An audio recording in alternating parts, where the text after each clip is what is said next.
साधु आ गया, सुग्रीव आ गया, सूर्य का अंशावतार आ गया, प्रकाश आ गया, ज्ञान आ गया, हमारा मोक्ष तो इसी की कृपा से हो जाएगा।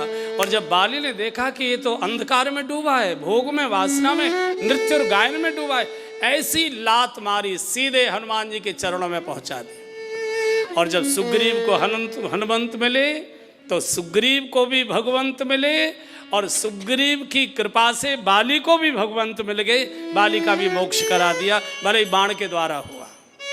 मृत्यु कैसे होती है ये बहुत महत्व की बात नहीं है, मृत्यु के बाद जीव कहाँ चला गया ये महत्व की बात।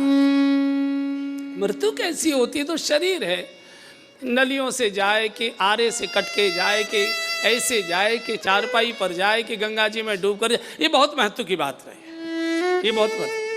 मरने के बाद जीवात्मा कहाँ गए?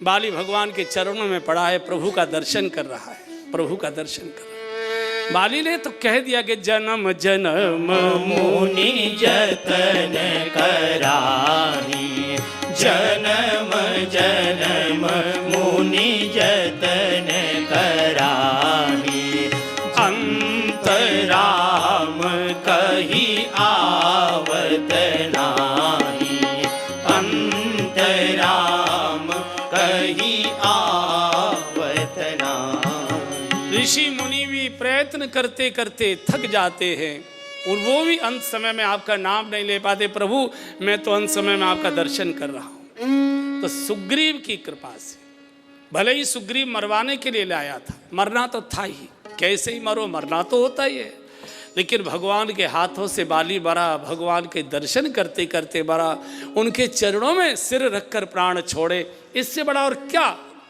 कृपा हो सकती है। तो बाली ने उचित सिखावन, एक और अच्छा महापुरुष फंसा हुआ है, विभीषण।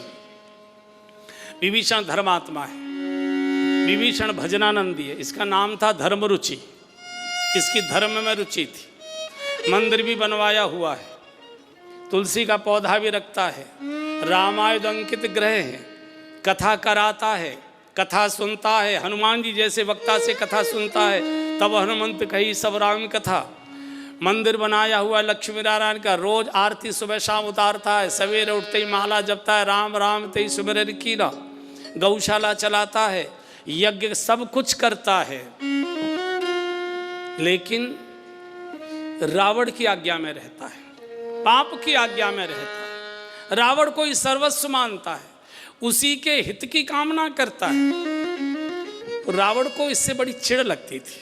पहले रावण इसे बहुत प्यार करता था कि चलो अपने घर के पास साधु रहेगा, प्राण जाएंगे तो ये कीर्तन करेगा, तब प्राण जाएंगे तो भी मोक्ष हो जाएगा, स्वाहा स्वाहा यज्ञ के मंत्र बोलेगा तब सुनेंगे, तब हमारा प्राण जाएगा तो भी मोक्ष हो जाएगा। पास में गौशाला है, गायों की रवाएं, मानो हम गौशाला न भी जा पाए, अंत समय में गायों की रवाहट ही सुन ली हमने तो भी मोक्ष हो जाएगा। कभी कभी कथा कराता है, माइक का मुंह हमारे घर की ओर हो जाएगा तो भी मोक्ष हो जाएगा। इसलिए रावण ने विभीषण को बिल्कुल अपने पड़ोस में रखा था। लेकिन रावण को बड़ा गुस्सा कब आया? जब हनुमान जी इसके घर आ गए।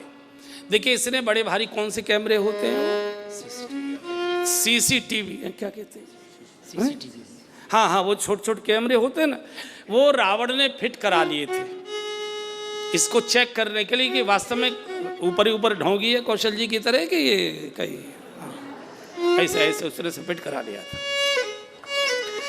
तो जब हनुमान जी आ गए, हनुमान जी रावण ने रात में देख लिए थे, रावण ने हनुमान जी का दर्शन रात में ही कर लिया था, लेकिन चुपचाप आंखें बंद किए पड़ा रहा था रावण कि देखते हैं कि करता कराता क्या। चाहता तो रावण ये था कि ये मेरी गर्दन मसोल दे तो मेरा काम तमाम हो जाए। चूंकि देखो पाप करते करते भी आदमी ऊब जाता है, पाप करते करते भी आदमी ऊब जाता है। तो हनुमान जी इसके विभीषण के यहाँ गए, जैसे विभीषण के द्वार पर पैर रखा तो तैसे ही उसके भीतर का सायरन चूं बोला, रावण बैठ गया, रावण बैठ गया। कैमरे से ऑन किए तो विभीषण ने स्वागत किया हनुमान जी का, कथा सुनाई, कथा रावण ने भी सुनी, प्रसन्न हो गया कि चलो अब ये शायद हमसे नाता तोड़ के ये राम की ओर चला जाएगा हमारा भैया, तो चलो कम से कम हमारे कुल में एक तो अच्छा व्यक्ति होगा और फिर हमारा सबका उद्धार ये करवा देगा। बड़ा प्रसन्न हो रहा था। लेकिन तब हनुमंत कहा, सुन भ्राता, भैया चलो देखी चाहो जानकी माता, चलो माँ का दर्शन करते।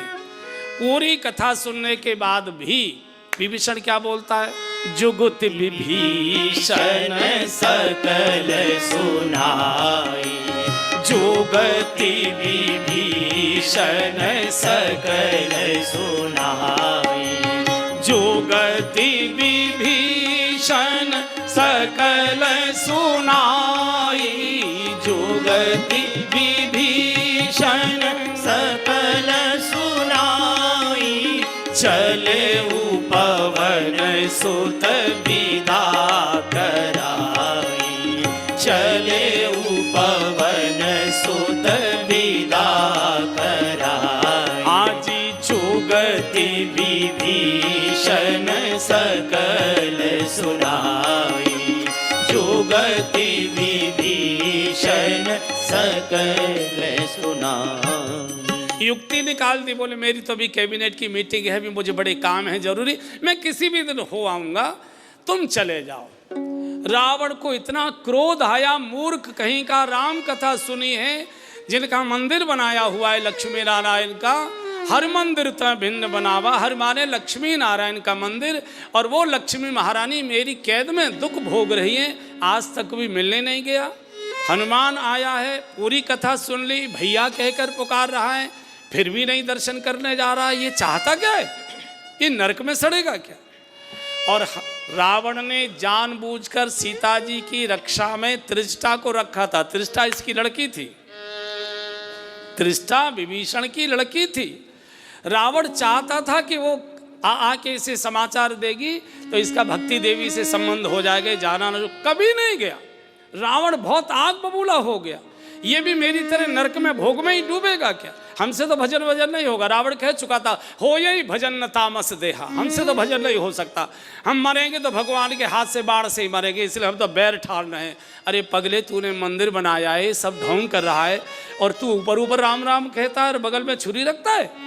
रावण उसी दिन नाक भौं सकोड़ के इससे इतने क्रोध में हो गया था कि उसका क्रोध प्रकट हुआ कब, जब राजसभा में विभीषण का भाषण हुआ और विभीषण ने कहा कि राखो मोर दुलार, आप मुझे बहुत प्यार करते हैं, आप चुपचाप सीता जी को वापस कर दीजिए और राज्य का संचालन बहुत आनंद से होने दीजिए, काहे को झंझट में पड़े हो। रावण खड़ा हुआ मूर्ख, इस नरक में खुद भी मरना चाहता है, हम तो मरने वाले हैं, पूरे परिवार को ही कलंक में डुबाएगा क्या।